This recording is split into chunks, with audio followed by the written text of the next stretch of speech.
Ahora daremos paso a nuestro segundo panel, que se titula ahora La experiencia internacional de los consejos y comisiones de reforma pensionales, donde además de conocer más sobre el panorama global en el mundo, también tendremos la oportunidad de conocer un poquito más a detalle el trabajo que se realizó en la comisión del Pacto de Toledo.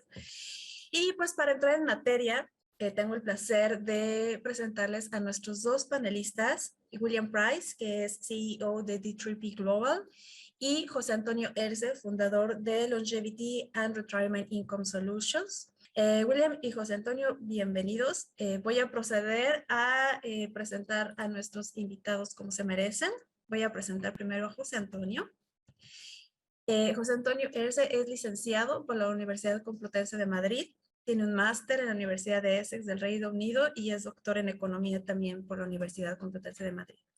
Es socio fundador de LORIS, Longevity and Retirement Income Solutions, como comenté, que es una sociedad profesional con sede en Madrid.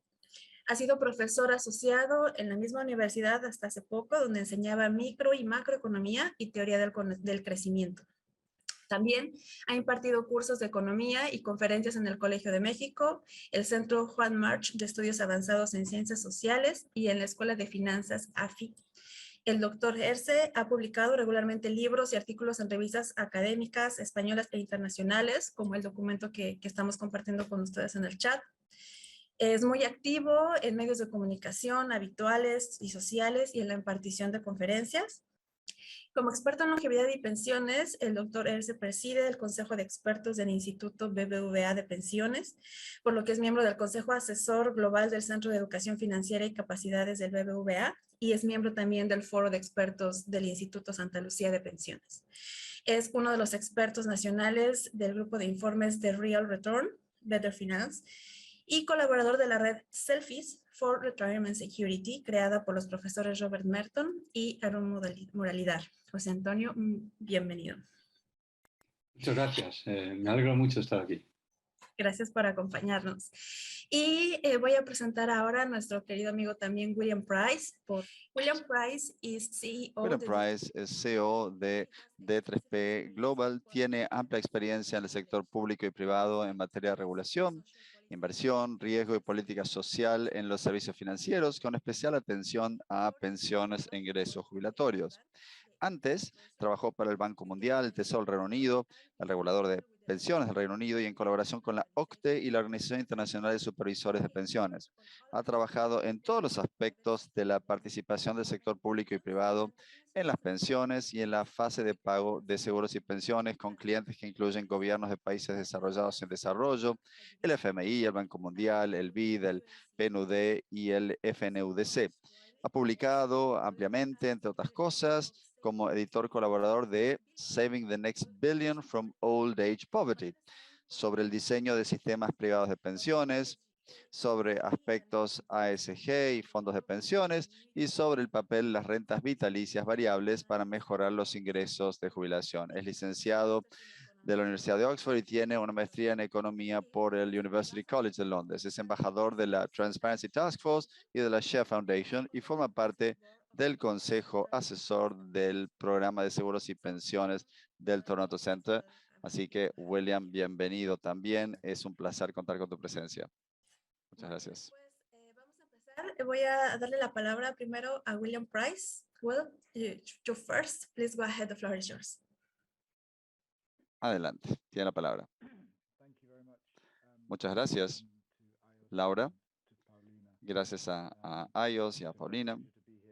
Es un gran gusto estar aquí. Y también un placer oír al panel anterior. No es fácil tomar la posta, pero haremos lo posible. La mala noticia es que todas más diapositivas tienen 12 puntos. La buena noticia es que tengo solamente una diapositiva, así que no voy a aburrirlos tanto quizás. Como inicio, voy a presentar un poco la experiencia del Reino Unido, que es bastante conocida quizás, pero de todas formas voy a presentar esto y luego hay otra diapositiva que tiene numerosas referencias para quienes quieran tener más información Se trata de un proceso de reforma bien documentado a esta altura, así que si quieren ver más detalles en profundidad, pueden hacerlo. Y no solamente con relación al Reino Unido, sino que también a nivel internacional hemos participado en distintos proyectos con las distintas organizaciones como el OCDE y IOS o el Banco Mundial, entre otros. Supongo que un mensaje global un poco tiene que ver con por qué fundamos la empresa. Y de hecho el nombre D3P refleja los tres grandes elementos de una reforma: diagnóstico, diseño y prestación. Y una reflexión amplia en función del Reino Unido y también casi todas las demás reformas que hemos visto, tiene que ver con el hecho de que hay mucho trabajo en lo que hace al diagnóstico y al diseño, pero casi siempre falta trabajo en materia de prestación del cumplimiento en sí. Y no solamente se trata de las distintas instituciones, sino también de la reglamentación, por supuesto. Algunos pasan más tiempo dedicándose a eso, pero cada vez más tiene que haber un foco muy fuerte a nuestro modo de ver desde el principio mismo, con cosas que tienen que ver con lo informático, con las compras. Deberían incluirse en la mesa a todos los participantes que estén hasta el final mismo de la cadena. Cuanto antes estén, más fácil va a ser. Y en el modelo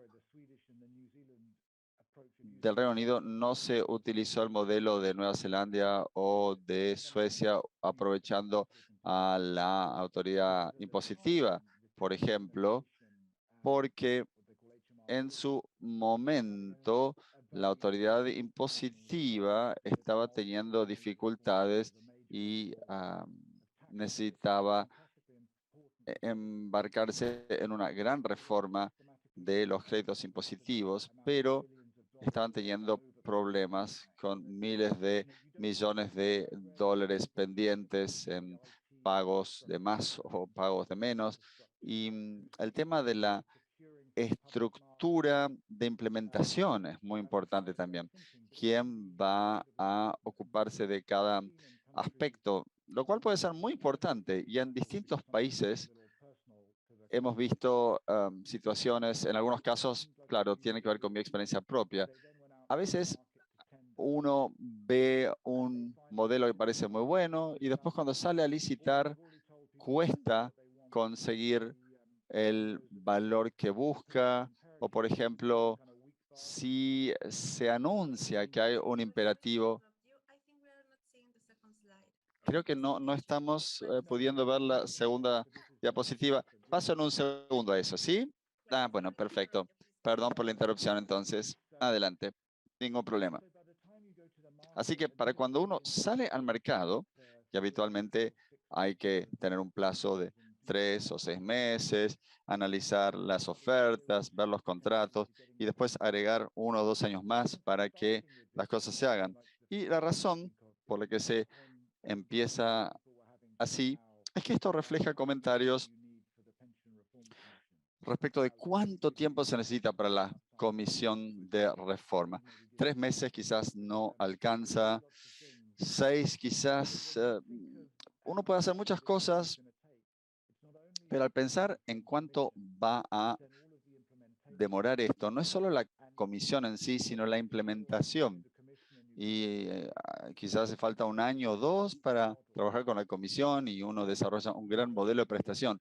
Pero después hacen falta otros 2 años, no solo para la implementación, sino para las compras, para hacer todo. Con lo cual se pone riesgoso y a partir de ahí pasaría a los puntos más específicos.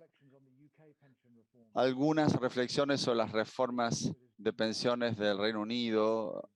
Y por supuesto hay trabajo muy interesante que se ha hecho analizando lo del Reino Unido y también me gustaría compartir algunos comentarios como observador más que como parte involucrada.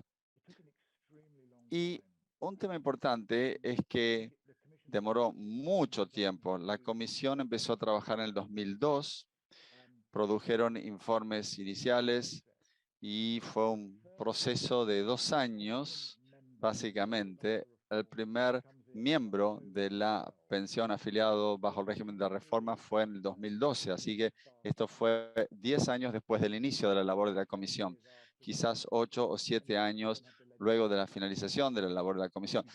Y a eso hay que agregar la legislación. Hubo una elección entre medio que mantuvo el mismo signo de gobierno y otra elección en el 2010 que cambió el signo político de gobierno.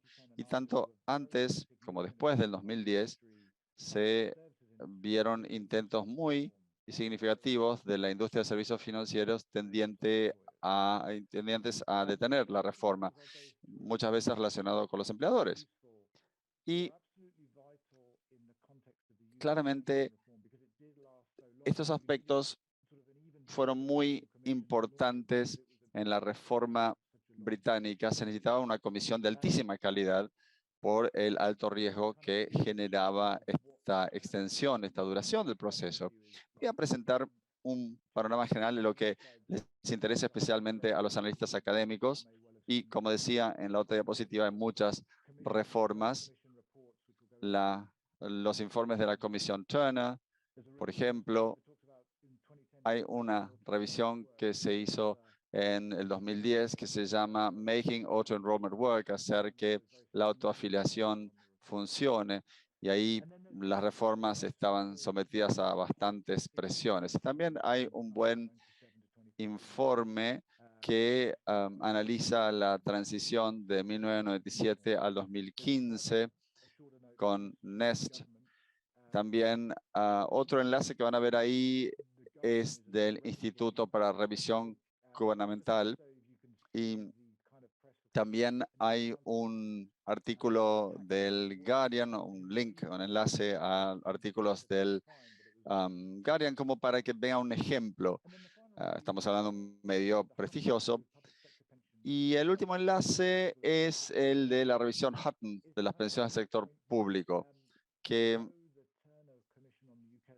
tiene que ver con que quedó bien en el foco el hecho de que no se habían considerado las pensiones del sector público. Así que, en realidad, no se avanzó tanto en ese aspecto. Y voy a volver sobre estos distintos puntos.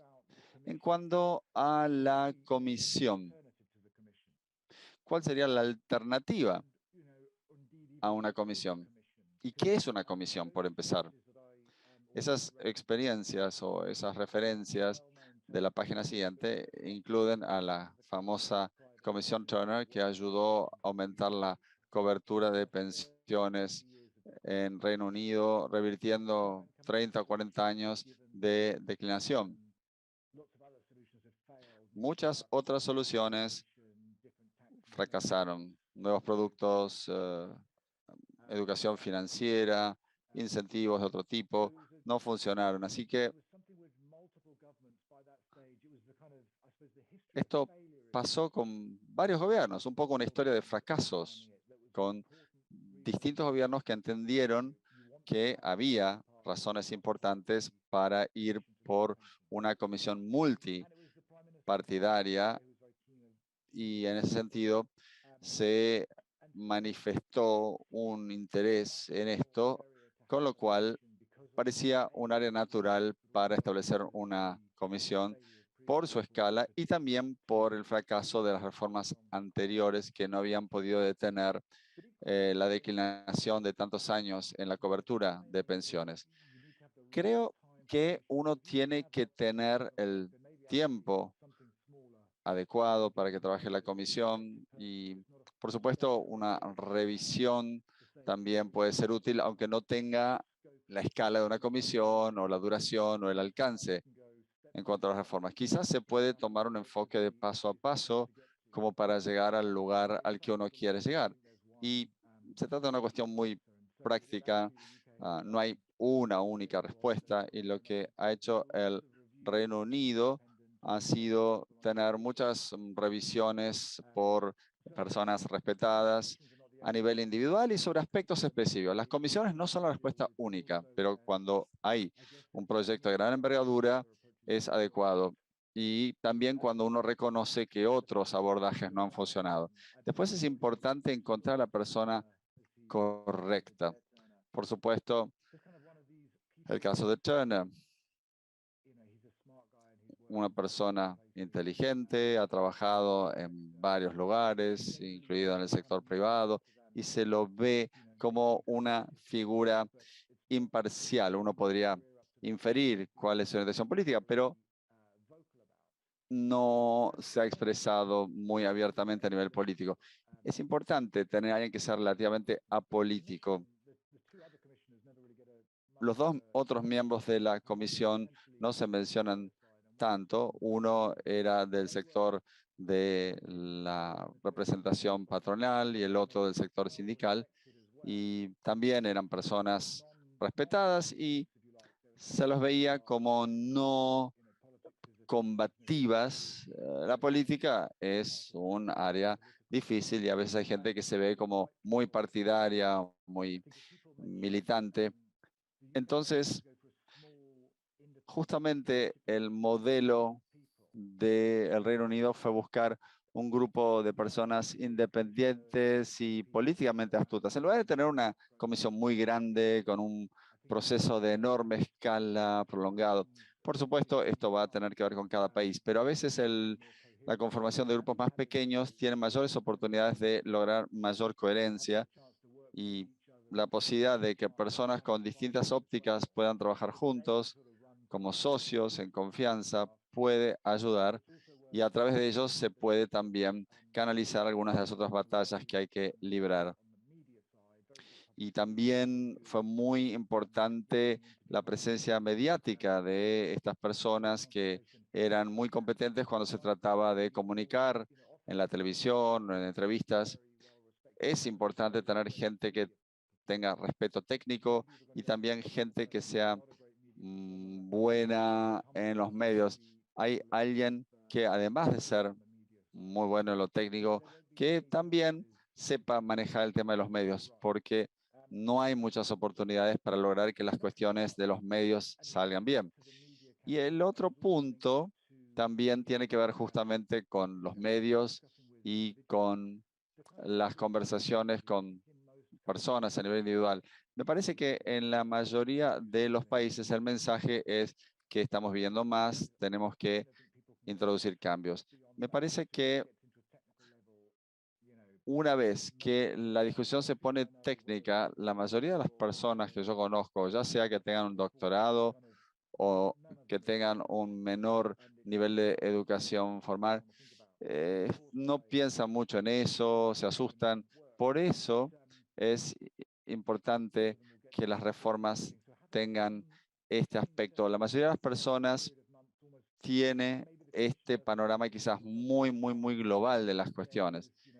Y quizás sea bueno que una comisión trate de comunicar lo básico y no ser sobreambiciosa. El gobierno irlandés, de hecho, ha emprendido una serie de análisis de reforma y trabajado en documentos sobre las pensiones públicas y privadas y está introduciendo ahora la autoafiliación, la afiliación automática. Están trabajando mucho en el ámbito de comunicaciones. Estaba hablando con un diseñador gráfico el otro día al que el gobierno le preguntó qué tipo de imágenes se podrían compartir con el público como para ilustrar los mensajes. Así que no tiene tanto que ver con lo tecnocrático. Quizás muchas de las personas están más acostumbradas a ciertos aspectos, quizás tener en la comisión a alguien que sea bueno con la cuestión comunicativa es importante, además de lo técnico, por supuesto, lo cual es una condición necesaria, pero no suficiente. Y la Comisión de Pensiones del Reino Unido aprovechó la competencia de las personas que estaban a cargo. Turner era un consultor en administración, así que tenía un talento natural con algunas cuestiones de manejo de datos y con Esto quiero decir que los tecnócratas también van a apreciar este tipo de elementos. Luego, el tema de tratar de reducir el tiempo que se necesita. Por supuesto, muchas veces los aspectos de datos son complejos. Uno quiere conseguir información y relevamientos de las empresas del sector privado, que quizás, como saben que la información se va a utilizar en una comisión, tardan más tiempo en brindarla. Si uno es un político o alto funcionario y piensa en una comisión de pensiones, puede hacer mucho trabajo de base por adelantado, como para no desperdiciar tiempo. Y cuando nosotros trabajamos con países que emprenden grandes reformas, justamente el tema es conseguir la información inicial a los efectos de los análisis, ya sea por los organismos de seguridad social o por las empresas. Y a veces, si esto se pone muy largo, el proceso genera demoras también, y eso es algo que no es deseable. Creo que un rasgo particular del Reino Unido es que aprovechó buen trabajo que se había hecho en Estados Unidos respecto a la afiliación automática, que muchas veces no se entiende bien porque Estados Unidos no tiene un proceso de afiliación automática en cuanto tal. Uno puede trabajar, si tiene un plan de pensión privado, ahí puede afiliar automáticamente a sus trabajadores. Y hay estudios académicos que muestran cómo esto cambia el cuadro de situación. Nueva Zelanda un poco lideró en esto, pero el Reino Unido no vio tanto los ejemplos internacionales antes. Creo que ahora hubo una mayor apertura como para tener en cuenta las experiencias internacionales. Y dentro de esas experiencias y ejemplos internacionales, claramente uno tiene que adecuar las cosas específicamente a su país. ¿Y a quién se toma más en serio? ¿A los académicos? ¿A los que tienen experiencia financiera? U otros. Esto muchas veces tiene que ver con cada país, pero hay cuestiones en común en todos los países. Y en los países en los que hemos trabajado, nadie termina entendiendo de qué se tratan las pensiones, pero especialmente las personas con bajos ingresos saben de dónde va a venir el fondo adicional o a dónde va a ir. Y en ese sentido, el tema de la educación financiera es importante. Creo que nunca hubo una edad dorada en la cual nadie sabía, no tenía educación, una edad de la inocencia, digamos. Pero creo que en el marco de una comisión puede ser muy bueno que haya educación financiera como marco global, como para ver qué cursos de acción seguir. Y, por supuesto, material informativo sobre inversiones puede ser necesario. Y, por supuesto, quizás tratar de lograr que las personas tengan un cierto nivel de información básica puede funcionar bien. El tema es que a veces uno usa bien malos ejemplos. Los ejemplos internacionales que se citan pueden ser, por ejemplo, lo que funcionó en determinado país. Alguien quiere saber, por ejemplo, qué está pasando en el Reino Unido o en Estados Unidos o países que son conocidos por sus sistemas de pensiones, Australia, Países Bajos, pero después les interesa saber qué pasa con sus vecinos. Es como una especie de comprobación de lo que se está haciendo en el resto del mundo. Yo tendería a decir que habría que tratar de mantener apertura mental respecto de otros ejemplos. Por ejemplo, uno puede ver las reformas de pensión en India. Hay una comisión muy grande, la Comisión Oasis, que se ocupa de armar el sistema nacional, que tiene un diseño muy fuerte, muy sólido, y por supuesto también los influyó mucho la reforma sueca.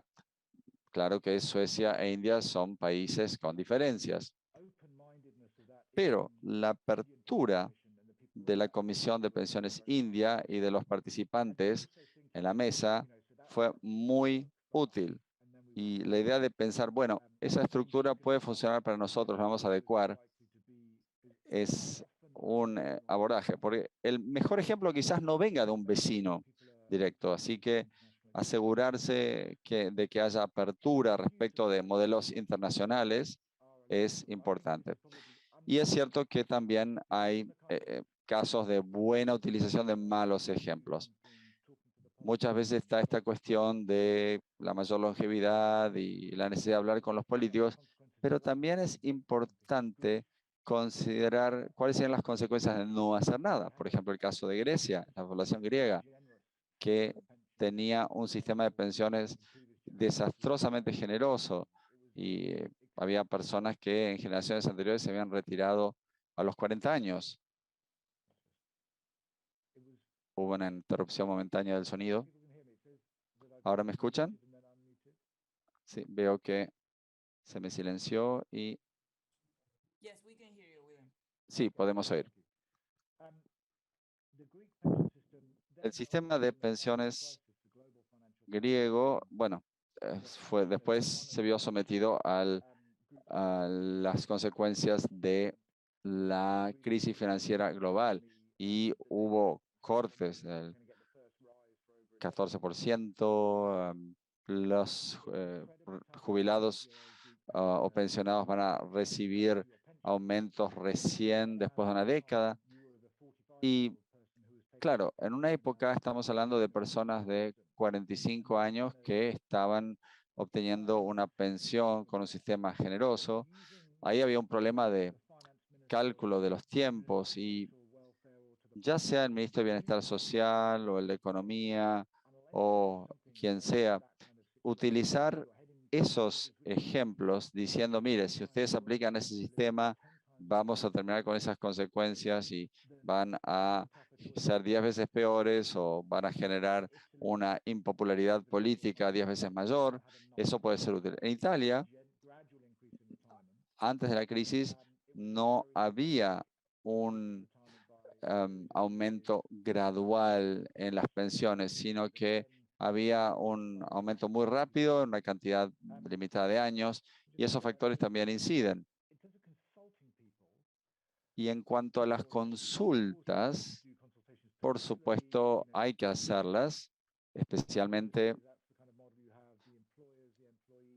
la industria de pensiones tiene muchos participantes, los empleadores, los trabajadores.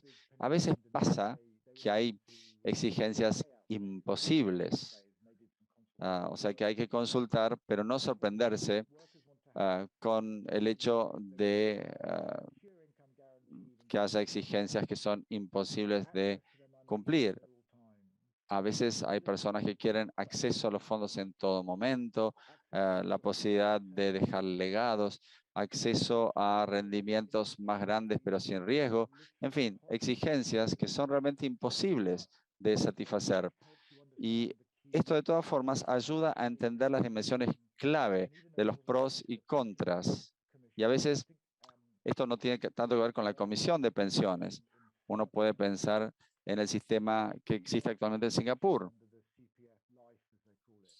Hay tres opciones bajo la licencia de ese país y todo depende de lo que haya resultado de las consultas. Las tres opciones comienzan en un punto muy bajo, pero luego van aumentando y todo depende de si uno quiere eh, tener más renta a lo largo de la vida. Si piensa que va a vivir más, comienza uno con un punto bajo, pero después tiene más dinero que dejar a la familia.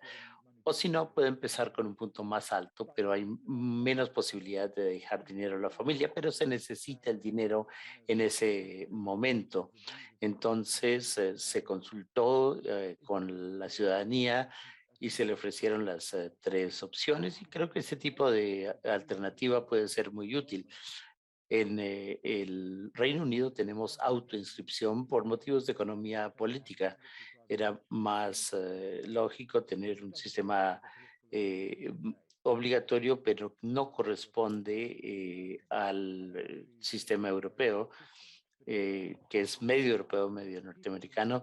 En otros países puede ser más adecuado, porque la gente puede quejarse, pero entonces hay posibilidad de excluirse del sistema, o si no, se puede volver a inscribir más adelante cuando cambien las circunstancias. Pero también fue muy bueno porque cuando se habla de la autoinscripción con una posibilidad de excluirse, eh, el enfoque no era el más correcto. Si uno es empleador, tiene que dar una pensión al trabajador, hay que inscribirlo, hay que contribuir a ese fondo y luego, tan solo después de eso, el trabajador se puede excluir, mientras que antes había un sistema en el Reino Unido en el que había que ofrecer la opción de una pensión y luego vinieron reformas con la participación de los interesados, pero no había la posibilidad de excluirse automáticamente o hacer contribuciones automáticas. Entonces, se permitió un cuarto de contribución voluntaria en el Reino Unido, lo que fue algo de gran importancia. Entonces, pasando a los comentarios finales, diría que los problemas internos, y que creo que se parecen un poco a los externos, las comisiones de pensiones quieren tener miembros que son neutrales, recibir datos, hablar con la gente, celebrar muchas consultas y muchas veces las diferencias o los argumentos con un ministro de Finanzas. El ministro de Finanzas puede estar en desacuerdo con el ministro de Seguridad Social. En fin, siempre puede haber desacuerdos dentro del gobierno y asegurarse que el jefe de la comisión dedique mucho tiempo a hablar con esas personas también. Y las consultas internas a veces son tan importantes como las externas y muchos de estos ministros tendrán opiniones cortoplacistas sobre temas de esta naturaleza. Y las conversaciones internas, sobre todo con los funcionarios oficiales, son muy importantes y esto depende de cada país. El Reino Unido tiene un funcionariado social mucho más estable que otros países y cuando suceden las elecciones hay cambios en los asesores, pero no en los funcionarios de mayor nivel. Algunos países tienen cambios muy importantes en el funcionariado. Estados Unidos es un ejemplo y hay casos intermedios como el de Alemania. Entonces, todo depende de la economía política, pero el mantener cierta continuidad es importante y es una de las 5 eh, principales facetas de la reforma del Reino Unido que salió bien. Pero si el país no lo tiene, entonces todo depende del tema de la duración que mencionaba antes. El Reino Unido puede eh, comenzar con un periodo o pudo comenzar con un periodo de 10 meses porque hubo continuidad en los funcionarios oficiales, pero si no hay continuidad, el proceso tiene que ser mucho más acelerado. Eh, en algunos casos habrá controversia y habrá ataques de parte de sectores de la población y hay que efectuar planes de antemano, o sea, tener un grupo medular que planifique las comunicaciones, porque la prensa muchas veces va a insistir en preguntas sobre los problemas que puede haber y hay que tener argumentos preparados de antemano para hacer frente a estas preguntas. Yo recuerdo que en el Tesoro iba a haber una ley de reforma importante y en la Unión Europea la relación con el Reino Unido fue difícil desde el punto de vista del Reino Unido, desde un comienzo, como todos saben, y yo trabajaba allí en la oficina del ministro de Hacienda en ese momento y me enviaron un documento de unas 100 páginas con todos los comentarios y críticas que pudiera haber sobre el proceso y con un una respuesta de un párrafo para cada objeción. Y se podría decir, bueno, esto nunca ha sucedido, esto lo hemos hecho 5 veces antes, y el lograr dar esas respuestas de antemano es algo muy positivo. Hay que esperar lo mejor y prepararse para lo peor. Y mi penúltimo comentario es que hay que creer en el sol, incluso cuando no brilla. Algunas de las cosas saldrán mal, definitivamente, pero eso no invalida la importancia de la comisión y de todo lo que hemos estado discutiendo al respecto. Creo que simplemente significa que a veces no dará resultados positivos, pero no significa que no tengamos que intentarlo nuevamente. De la misma forma como no nos damos por vencidos en el área de la educación, porque a veces las cosas no salgan bien. Pero un último comentario es que las comisiones son difíciles y hemos escuchado sobre el trabajo maravilloso que se ha hecho en algunos casos, pero como parte del trabajo de la comisión, y de esto hablamos mucho en el trabajo que hacemos, sobre todo con la OCDE, hay que encontrar una forma de incorporar ajustes automáticos en la reforma y determinar un cambio gradual, por ejemplo, cambios graduales en la edad de jubilación, en las tasas de contribución. Puede que esto no contribuya a solucionar todo, pero se reduce el desafío para la próxima comisión. La próxima comisión tal vez no se logró subir la edad de jubilación a 65 años la primera vez, pero la siguiente comisión puede que lo logre. Por eso es necesario incluir ajustes automáticos y si la comisión establece algunos mecanismos que son automáticos, los políticos podrán ponerse de acuerdo al respecto porque no tendrán que asumir los mismos riesgos la próxima vez. Dicho esto, quiero concluir aquí mi presentación. Muchas gracias. Creo que nos dio mucha información importante. Recalcó algunas de las cosas que señalamos en el panel anterior y creo que esto lo podremos tocar nuevamente en las preguntas y respuestas. Me gustó eso de creer en el sol aunque no brille. Es muy importante seguir trabajando e impulsando los procesos de reforma. Muchas gracias. Ahora paso al español. Y le doy la palabra a nuestro querido amigo José Antonio Erce. Adelante, por favor. Muy buenas tardes, muchas gracias Laura. Encantado de saludarles a todos, encantado de compartir este webinar con William Price. Me ha interesado muchísimo lo que ha contado y de hecho en lo que yo les quiero contar, que es un compendio de conclusiones que se extraen de la comparación de experiencias de diferentes países que han realizado en los últimos 20, 30 años reformas importantes en sus sistemas de pensiones, encontramos en lo que William nos ha contado muchísimos elementos que se extraen efectivamente de una comparación amplia de lo que han hecho diferentes países. Luego veremos algunas conclusiones que redundan justamente en elementos que él ha categorizado a partir de la experiencia singular y desde luego muy bien trazada por William del caso inglés, del caso británico, ¿no? de la importantísima reforma comprensiva de las pensiones que se realizó en ese país en los últimos 20 años. Voy a compartir con todos ustedes un documento en PDF que supongo que luego les distribuirán. No se asusten porque hay bastantes transparencias, pero voy a dedicar poco tiempo a cada una de ellas.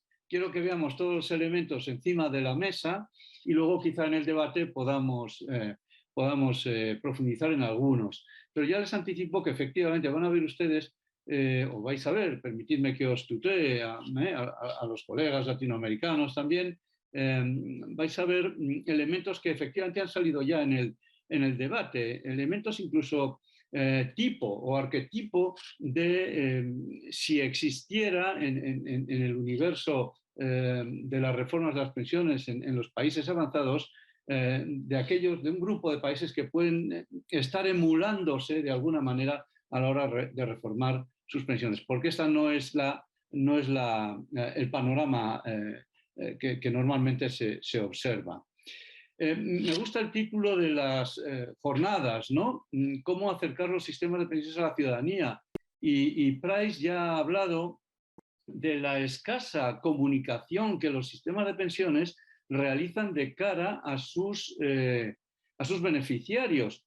No es que carezcan de mecanismos de comunicación directos a través de páginas web o de aplicaciones, que las hay magníficas y muy bien desarrolladas en los países más avanzados, sino que en realidad los sistemas de pensiones, tanto de seguridad social como de Pilar 2 o de Pilar 1, realizan pocas campañas institucionales hacia los individuos para abarcarles en su conjunto, bien a través de los medios ordinarios, escritos, televisivos o de las redes sociales. Hay muy poca comunicación que trascienda al conjunto de la sociedad, pero si cualquier beneficiario en Suecia, en el Reino Unido, en Estados Unidos o en Holanda quiere saber sobre las pensiones, tiene una información magnífica, por lo general muy bien presentada en las páginas web de las diferentes administraciones. Bueno, en cuanto a la experiencia internacional en materia de pensiones, de reforma de pensiones, centrándome sobre todo en el aspecto formal, los vehículos para la reforma que se crean, las comisiones, la interlocución entre los diferentes agentes, etcétera, etcétera, porque no quiero entrar a hablar del problema de las pensiones, no se trata de eso en mi exposición. Sí que, sin embargo, quería hacer una primera observación sobre qué es lo que está en juego con la reforma de las pensiones. En segundo lugar, hablaré o empezaré realmente a hablar en materia de los consensos, porque se utiliza mucho esta expresión, desde luego en un país como España.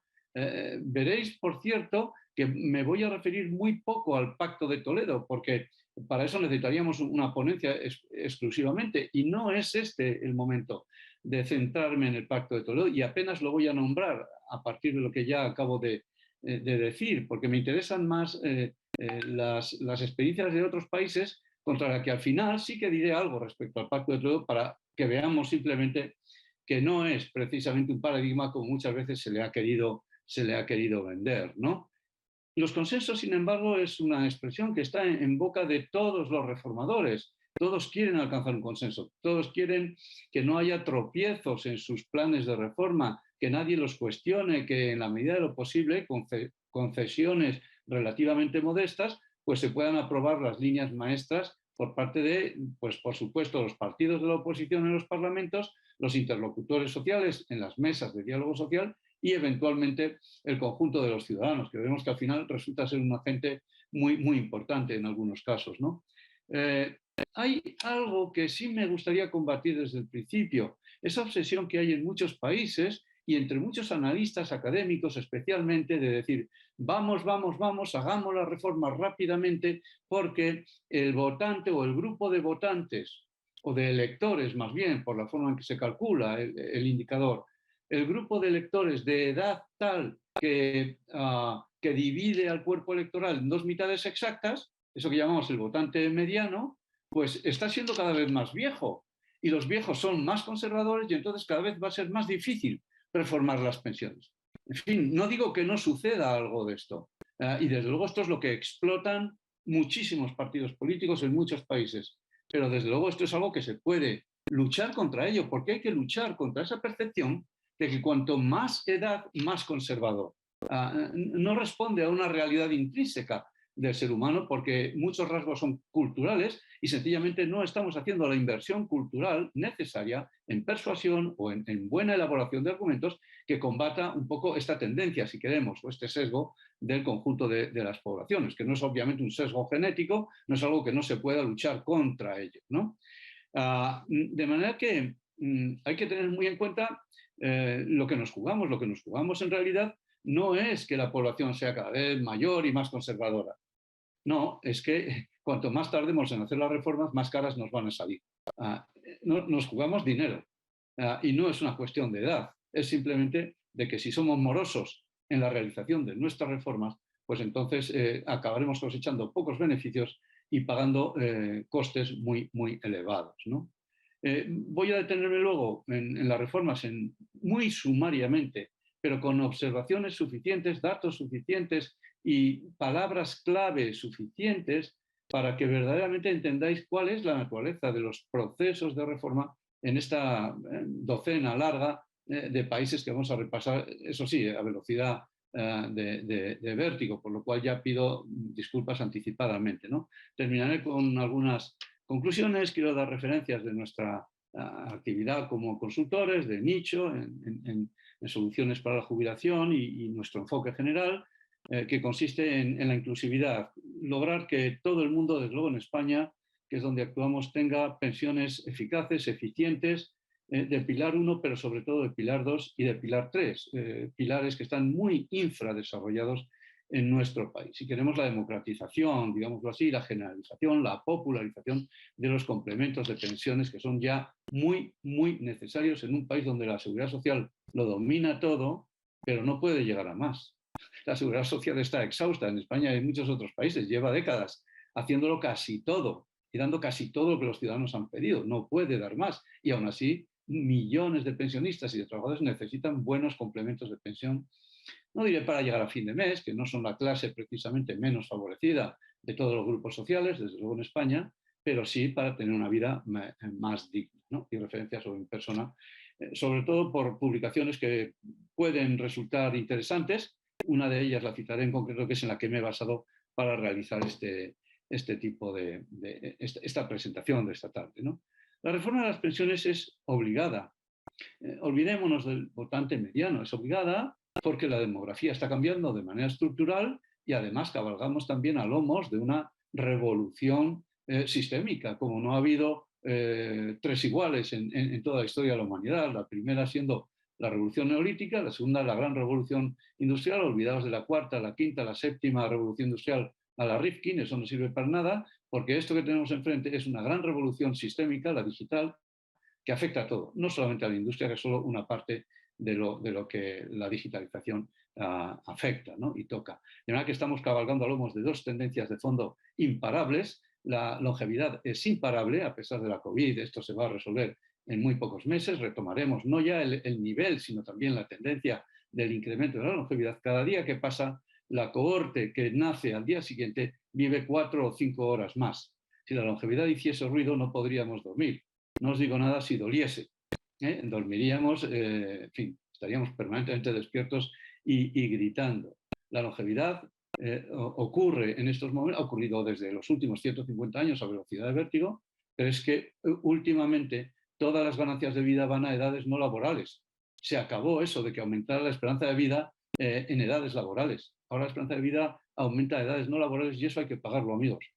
Y este es el problema, el verdadero problema de las pensiones. No que nazcan más o menos niños, porque si en un sistema le damos 1,7 euros por cada euro cotizado a cada trabajador cuando se jubila, el que nazcan más niños o vengan más inmigrantes no es más que meter más materia inflamable en el horno, ¿no? Y los déficits de la seguridad social se multiplicarían y no tendríamos soluciones, ¿no? Hay que reformar las pensiones, además, cuanto antes mejor, porque si no incurrimos en unos costes desmesurados. La reforma de las pensiones no es algo que se pueda demorar, como algunas comisiones que hay por ahí en determinados países se creen que pueden estar décadas y décadas hablando de reformar las pensiones sin hacer cosas verdaderamente sustantivas o incluso deshaciendo cosas que se han hecho en el pasado reciente pensando que de esta forma liberan los recursos y liberan las soluciones, cosa que sucede todo lo contrario, ¿no? Y por lo tanto, si queremos cosechar los beneficios de las reformas que se hacen con mucho sufrimiento y con el gasto de mucha energía social, lo que tenemos es que hacerlas pronto y hacerlas sobre todo bien. Y desde luego de lo que se trata es de compartir los esfuerzos, porque los beneficios de las reformas de las pensiones los van a cosechar nuestros hijos, no realmente nosotros, ¿no? Llevan muchas décadas para madurar, y veremos algún caso interesante como el de Italia, ¿no? Muchas décadas para madurar en función de la voluntad, por supuesto, de los legisladores, pero también de los mecanismos, y los acaba de citar William muy elocuentemente, los mecanismos automáticos que nos ahorren el trabajo y que hagan que las reformas se desarrollen a sí mismas de manera controlada, ¿no? Bueno, la idea de los consensos. De nuevo, el consenso no es un aspecto técnico, el consenso es algo que depende de las negociaciones, depende de los agentes, depende de las personas que participan en esos procesos de negociación de las reformas y que es lo que más cuesta de alcanzar.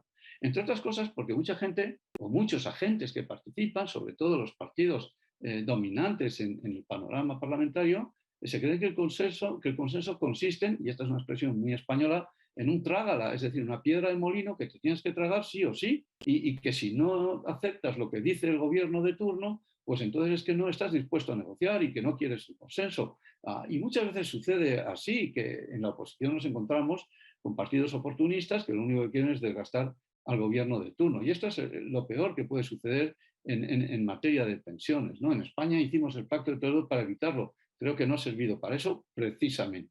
Ha sido una instancia que se ha cubierto pues porque todos los partidos políticos quieren que la seguridad social dé cada vez más, entonces todos aceptan eso para que luego les dejen seguir haciéndolo, pero la seguridad social española no resuelve sus problemas de déficit y de deuda, ¿no?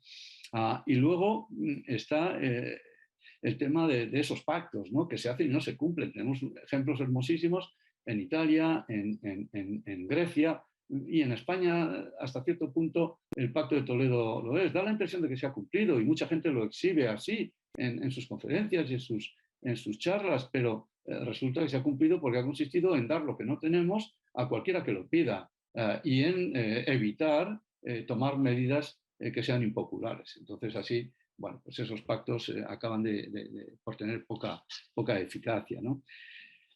Todas las partes tienen que ceder para lograr el consenso. Ya he dicho antes que esta tesis del votante mediano no es de mi total agrado. No estoy de acuerdo que una persona providencial al frente de estos procesos, un gobierno líder o un líder carismático entre los sindicatos o las organizaciones patronales, como se ha demostrado en muchos países, puede ayudar a persuadir a los diferentes grupos sociales que, independientemente de cuán envejecida esté la población, el interés de las generaciones futuras, que ya están, muchos de ellos, pues formándose en la escuela o formándose en el trabajo y que tomarán el relevo en unas décadas, pues se les puede tener en cuenta y se les debe de tener en cuenta, porque es que si no, el hecho de que la población, a medida que envejezca, se vuelva más conservadora, significa siempre una pérdida neta para las generaciones más jóvenes. O que las generaciones que no han nacido, que no pueden firmar ese contrato social que tanto se invoca, se nos llena la boca de palabras elogiosas hacia el contrato social con las generaciones no nacidas, y luego resulta que violamos esos contratos y les dejamos indefensos porque bueno, pues somos nosotros quienes firmamos esos contratos y no a ellos, ¿no? Hay una amalgama de percepciones, en parte equivocadas, que son más propensas a las democracias inmaduras, que confunde los problemas, la valoración de costes y beneficios, y que por lo tanto cree que las reformas son indeseables y siempre habrá, por lo tanto, representantes políticos que se sumen a esta y sociales, no solamente políticos, sindicatos, fundamentalmente, que se sumen a estas tesis para frenar algunas reformas o incluso revertirlas. ¿Qué tipo de agentes tenemos en las reformas, en los procesos de reforma? Tenemos presidentes de gobierno, por hablar de singularidades, ¿no? Especialmente activos, especialmente carismáticos, pero también tenemos personalidades de prestigio, luego hablaré de ellas, ¿no? Tenemos partidos con representación parlamentaria, a veces demasiados, pero hay experiencias que indican claramente que no es imposible en absoluto poner a 5, 6 o 7 partidos muy diferentes, ponerles de acuerdo. Si existe ese líder carismático capaz de llevar a buen puerto la persuasión y las negociaciones contra sus partners en un parlamento o contra los interlocutores sociales, ¿no? O frente a, más bien que contra, ¿no? Entonces, no despreciemos en absoluto el carácter de los líderes, como muy bien señalaba William Price, ¿no?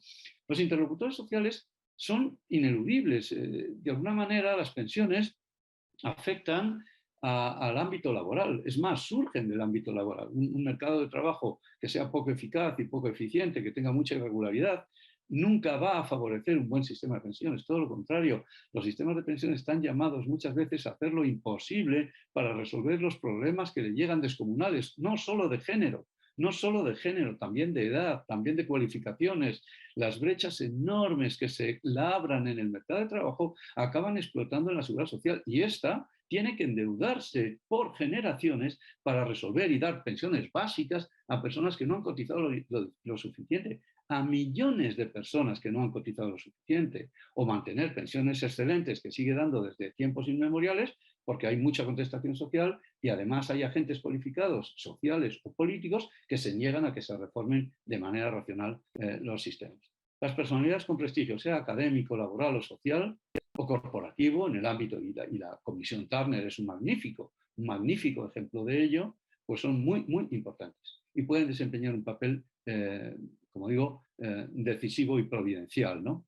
Necesitamos otros funcionarios, expertos, técnicos de dentro, de fuera, no lo son todo, pero si alguien no sabe hacer los números, si alguien no sabe calcular las consecuencias de alterar la edad de jubilación, de alterar el tipo de cotización, de alterar algunas condiciones clave de elegibilidad, de cambiar radicalmente una fórmula según se calculan las pensiones, porque hay fórmulas para calcular las pensiones monstruosas, la española es una de ellas, es tan monstruosa que no tiene en cuenta ni la edad, ni la esperanza de vida, ni lo que has cotizado efectivamente. El tipo de cotización en España podría ser el 0, el 28,3, como lo es en la actualidad, o el 100%, y la fórmula daría la misma pensión, exactamente la misma. Porque se tienen en cuenta los salarios por los que cotizas, no el tipo de cotización que te cargan al empleador o al trabajador autónomo para calcular la cuota efectiva, el número de euros que tienes que cotizar cada mes. Es aberrante, con lo cual el que coincida actualmente la pensión con lo que has cotizado es solo casualidad, y esas casualidades tienen probabilidad cero, de manera que los técnicos son necesarios y más valdría que les escucháramos. En los países donde las reformas han funcionado, las grandes personalidades que han constituido pues, aquellas comisiones que se hayan podido crear, se contaban por docenas los técnicos y los expertos internos y externos que estaban apoyando y estaban diciendo, oiga, ahora hágame esta simulación y dígame qué va a pasar con la pensión tipo y con 5 pensiones tipo si cambiamos la fórmula de la pensión o si alteramos el periodo de cómputo para calcular la base pensionable, el salario pensionable, de cuántos años hay que meter en esa fórmula. Díganme lo que va a pasar. Y no lo dejemos al albur, porque esto no se hace así. Es probablemente una de las instancias más complicadas de cambiar. La deuda pública es mucho más fácil de manejar que las pensiones, muchísimo más fácil. Y la deuda pública se maneja con criterios rigurosos en países avanzados, desde luego, porque si no los mercados te castigan. Y aunque no seas un país avanzado, también te castigan todavía más, ¿no? Pero nadie te castiga si tienes un sistema de pensiones explosivo, salvo que tengan que venir los hombres de negro, ¿no? Que es el caso de Grecia fundamentalmente, ¿no? Bueno, tenemos y luego tenemos un factor que funciona muy bien en algunos países, y lo anticipo ya, Francia. En Francia la gente se lanza a la calle a quemar coches y autobuses y se para cualquier reforma. Da lo mismo que sea de pensiones, que sea del mercado de trabajo, que sea de lo que sea. Se para. En Francia tienen 42 regímenes de pensiones, 42. Uno de ellos es el de los cheminots, los conductores de ferrocarriles, que es un régimen que data de mediados del siglo pasado, cuando había que cargar carbón a paletadas en las máquinas de vapor.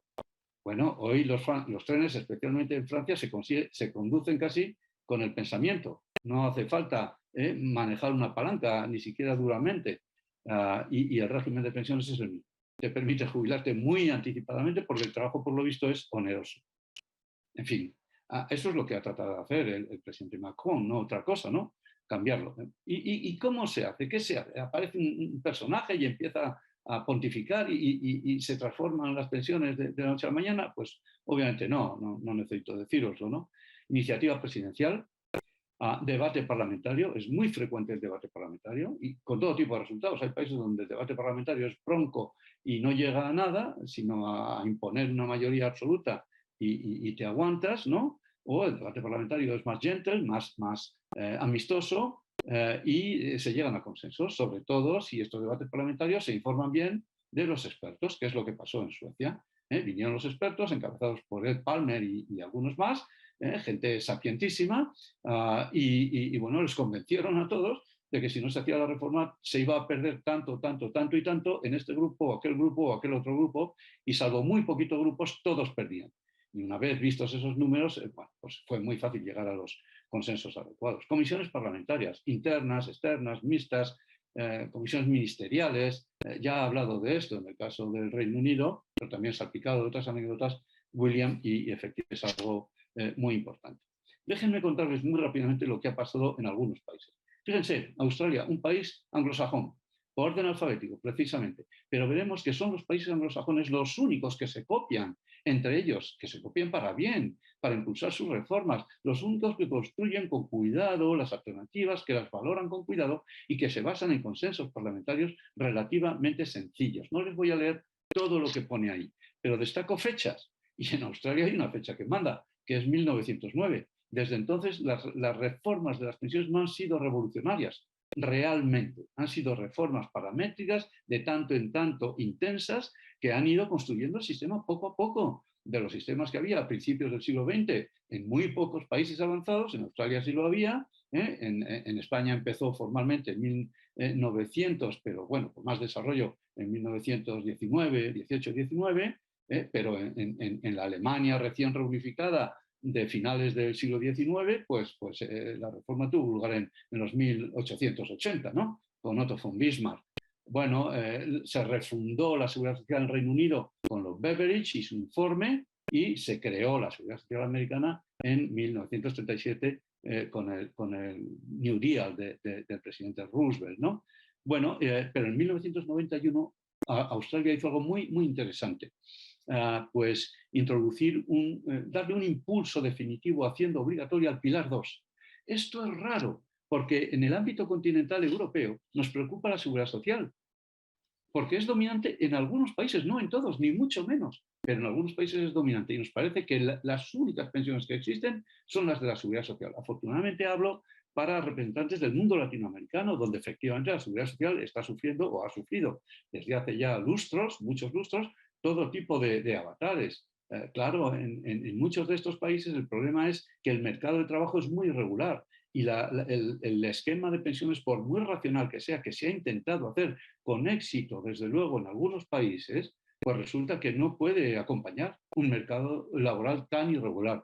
En España se dice muchas veces, el modelo chileno es un fracaso. No es verdad. Yo defiendo siempre que el sistema chileno es muy bueno para aquellos trabajadores que logran cotizar toda su vida laboral, lo suficiente, porque las rentabilidades son muy buenas y rinden tanto como el Standard & Poor's 500. Y por lo tanto es un muy buen sistema que ha demostrado buen funcionamiento. ¿Qué pasa? Que muy pocos participan, muy pocos trabajadores pueden participar plenamente durante 30, 35 o 40 años con cotizaciones sustantivas, porque los mercados de trabajo son muy irregulares. Y esto es lo que ha fracasado, no el sistema de pensiones, que no puede copar con las necesidades, obviamente, de millones y millones de trabajadores que carecen de derechos suficientes, pues sus carreras de trabajo laborales no les han dado. ¿Qué les daría la seguridad social en su lugar de existir como existía previamente? Pensiones de miseria. Esto es todo lo que les podría dar la seguridad social en estas condiciones, ¿no? En Australia, por lo tanto, tenemos un caso muy interesante de reformas serenas, de reformas continuas, que han privilegiado no solamente la seguridad social, que no tiene problemas, está, por así decirlo, resuelto, da lo que dé del último salario, que es un 30, un 40%, que no es mucho, pero es que están las pensiones de empleo, que son de Pilar 2, que dan el resto hasta completar una buena tasa de sustitución del 70-75%, y que ahora mismo, desde hace ya unas décadas, son obligatorias. Y esta es una reforma importantísima en este país, ¿no? En Francia está todo parado. La COVID lo paró, como paró tantas cosas en tantos países, pero es que en realidad ya estaba tocada de muerte la reforma de Macron, que nunca llegó a explicitarse con el detalle suficiente como para que la gente supiera qué iba a ganar y qué iba a perder con esta reforma.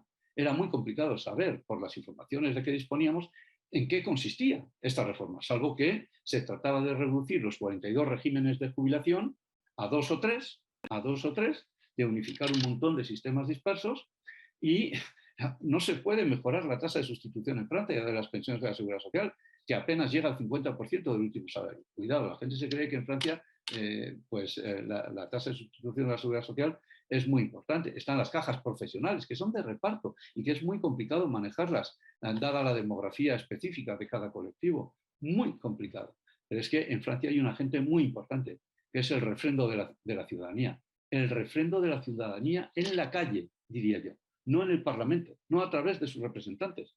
Es más bien una contestación social muy importante, porque los líderes son demasiado líderes, y Francia tiene un problema con el excesivo, vamos a decirlo así, con la excesiva personalidad de sus grandes líderes, que tiene grandes líderes, y tiene un problema. El pueblo, pues por la razón que sea, no los acepta. Permitidme este tipo de expresiones. Bueno, de manera que sabemos muy poco de la reforma francesa, qué va a pasar con ella, pero Francia tiene un sistema muy reacio al cambio, un sistema de pensiones de seguridad social y de cajas de jubilación profesionales que no están basadas en la capitalización, sino en el reparto, y que tienen los mismos problemas que tiene la seguridad social, con unas tasas de cotización descomunales, las más altas del continente, junto a Bélgica y a Alemania, ¿no? En los Estados Unidos, muy poca gente habla de la seguridad social en Estados Unidos. Se creen que la seguridad social no existe allí, cuando es la mayor del mundo. Es la mayor del mundo. Tiene 160 millones de trabajadores, 90 o 100 millones de pensionistas, a los que además les regala la sanidad, el Medicare de los mayores, ¿no? De 65 años. No hace falta ser pensionista. Con tener 65 años o más, ya tienes derecho al Medicare. Las personas que tienen recursos insuficientes tienen el Medicaid, que es, en fin, de otro nivel, pero que es también un tratamiento amplio de las necesidades sanitarias de los trabajadores, ¿no? Y luego las pensiones de la seguridad social te dan el 30% del último salario. ¿Alguien oyó hablar de la reforma de las pensiones de la seguridad social en Estados Unidos durante la campaña de Clinton, Hillary Clinton y Donald Trump? No se mencionaron las pensiones para nada en aquella bronca campaña. No se mencionaron, pero estaba en Estados Unidos en marcha la mayor reforma en muchas décadas de su sistema de pensiones.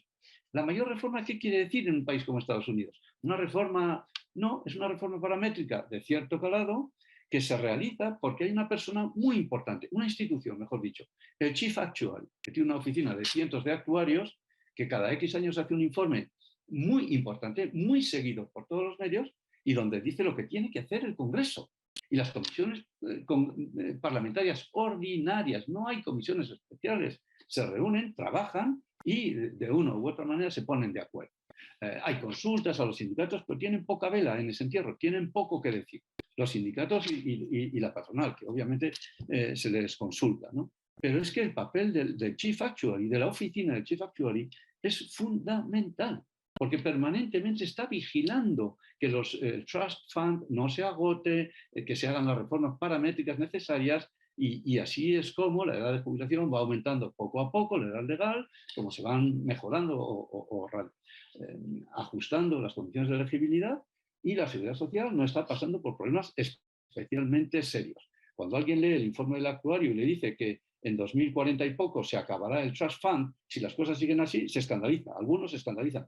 Pero los iniciados ya saben perfectamente que eso va a determinar el lanzamiento de una reforma en muy poco tiempo. Y en cuestión de pocos años, la seguridad social americana se pone al día con bastante facilidad.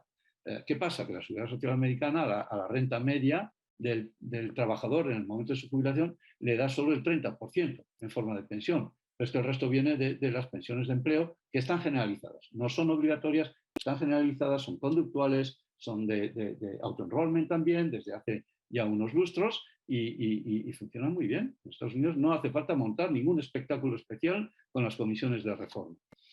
Holanda tiene el mejor sistema de pensiones del mundo. Entre la seguridad social, que solo te da el 30% de tu último salario, mientras que las pensiones de empleo te dan el 70%, luego recibes el 100% de tu último salario, la generalidad de los trabajadores, gracias al 70% de la pensión de empresa y al 30% de la seguridad social, pues es que en el fondo puede que ni siquiera necesitasen a la seguridad social para tener una jubilación decente, ¿no? Después de largos años de trabajo.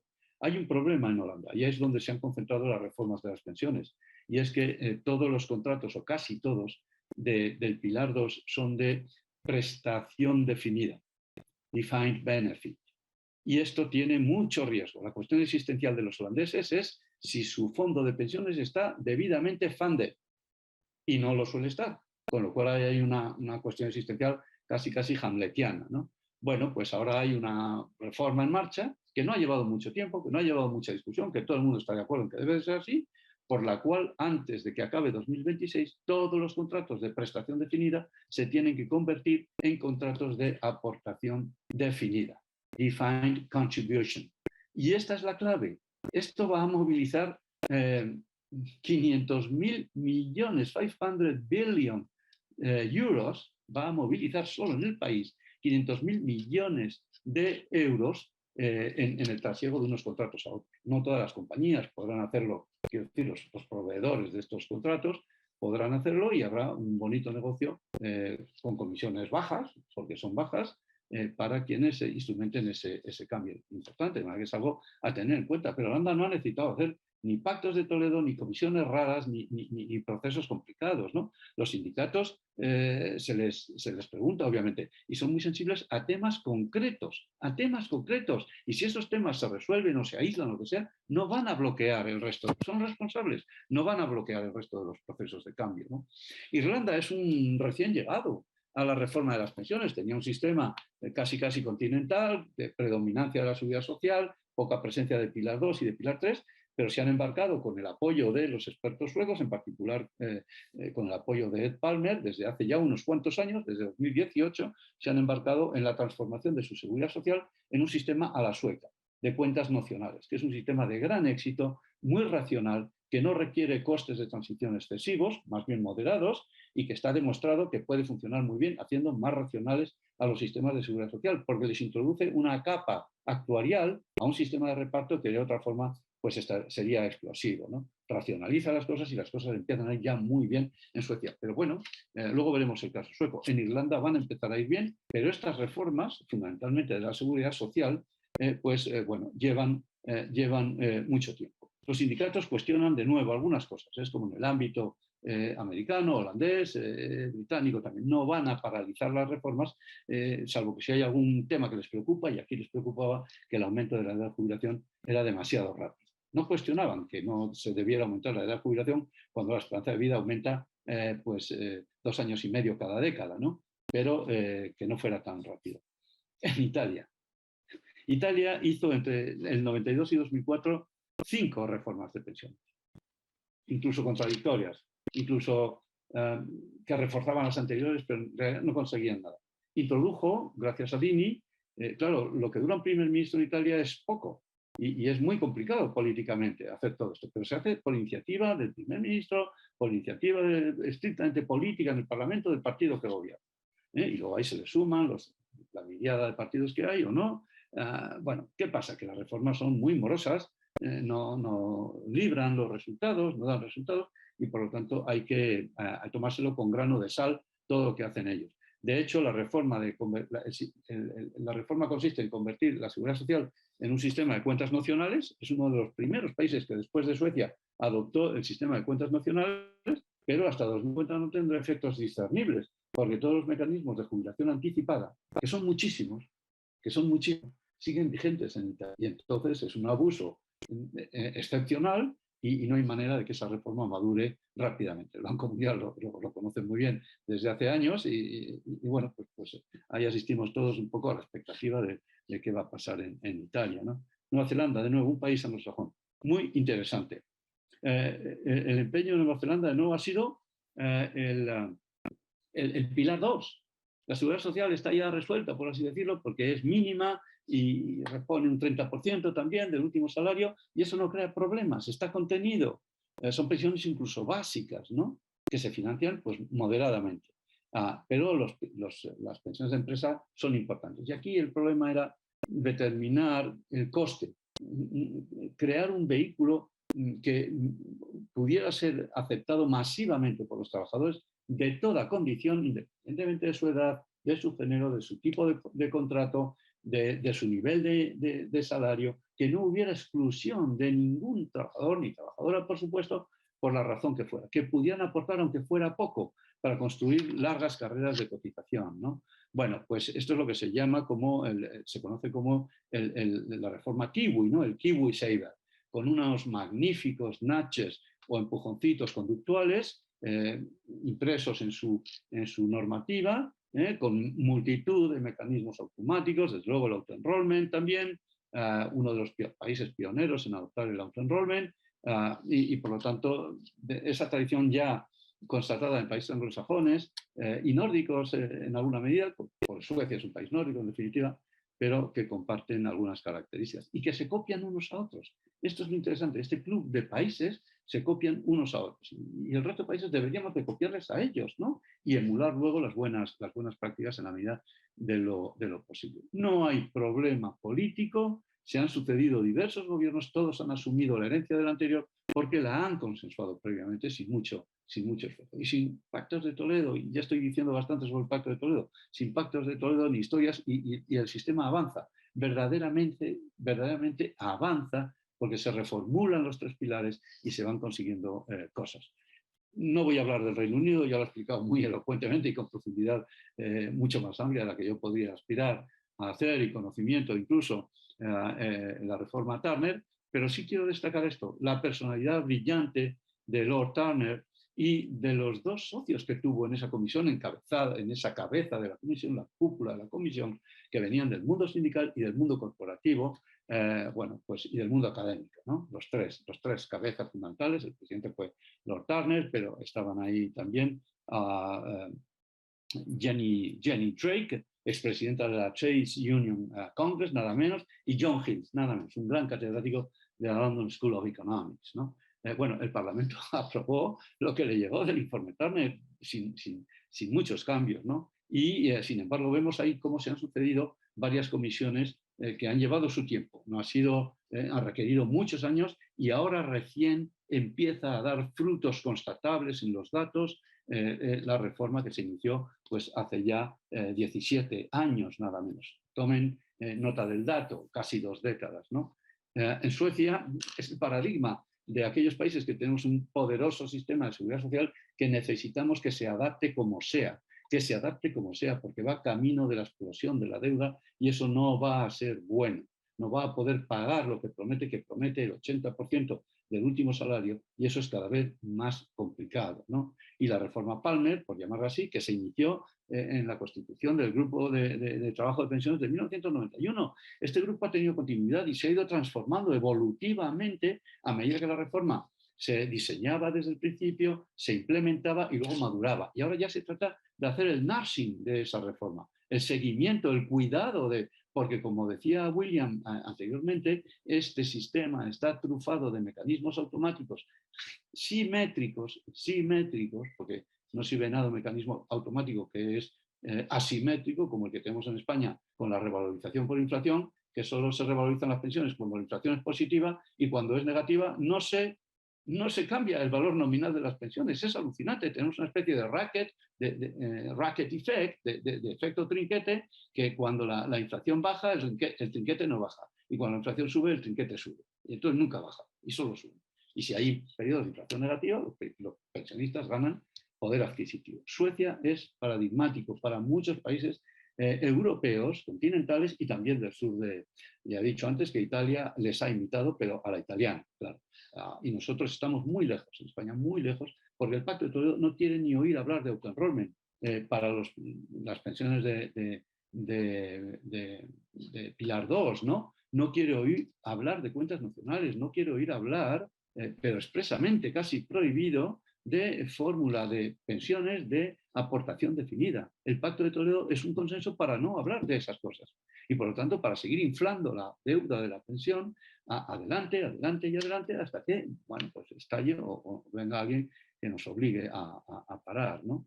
Bueno, aquí tienen las fuentes en las que me he basado para construir un poco toda esa evidencia. Esto viene de un trabajo que ahora les citaré. Las conclusiones son muy sencillas. No puede decirse que haya un protocolo establecido para realizar una reforma estructural de las pensiones. Hay muchos modelos, hay muchos procedimientos, se improvisan muchas veces y únicamente en los países anglosajones, con algún nórdico dentro del club, detecto yo no tanto un modelo sincronizado, sino un deseo de emular las buenas prácticas, lo cual obviamente da lugar a un modelo de facto, ¿no? Nadie lo ha escrito, pero hay un modelo de reforma de las pensiones con sus protocolos y demás de facto. No siempre es necesario realizar reformas estructurales. Estados Unidos Y Australia lo demuestran. Si las reformas paramétricas son continuas, de cierto calado, en momentos concretos y sobre todo no se dan pasos atrás. En España, en 2021, hemos deshecho por completo la reforma de 2013. Hemos dado un paso atrás de 10 años. Hemos retrocedido y perdido. Por lo tanto, una década. Nos va a costar mucho más cualquier reforma que hagamos en el futuro para estabilizar el sistema. Porque no basta con que las pensiones sean suficientes, tienen que ser sostenibles y además tienen que ser justas. Que no hemos hablado de eso, me toca ahora, pero no lo son por lo general cuando se hacen tan arbitrariamente las reformas, ¿no? Las reformas de la seguridad social llevan mucho más tiempo que las reformas de los pilares 2. El pilar 3 no tiene problema, es simplemente tratamiento fiscal, que debería ser el mismo que el del pilar 2 y que el de la seguridad social. Por cierto, que mucha gente no entiende este tema, pero es bien sencillo. El pilar 3 no tiene problema, tiene que estar bien regulado, tiene que ser competitivo, de costes bajos y tiene que tener el mismo tratamiento fiscal que las pensiones del pilar 2. Pero las reformas de la seguridad social son muy lentas. Las de los pilares 2 ya lo hemos visto. En el Reino Unido es un poco más larga, pero en Australia, en Nueva Zelanda, en el Reino Unido, el pilar 2 se gestiona a sí mismo, está razonablemente bien regulado y de vez en cuando hay que hacer alguna cosa.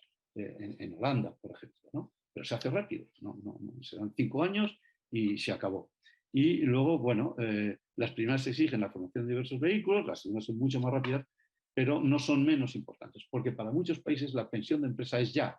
Países avanzados a los que nos gustaría parecernos, la pensión de empresa es ya más importante que la pensión de la seguridad social. Bueno, estos somos Loris, lo verán ustedes en la presentación, y esta publicación que les he resaltado ahí es en la que he basado la presentación de esta tarde. Muchísimas gracias, disculpen que me he extendido algo más de lo conveniente.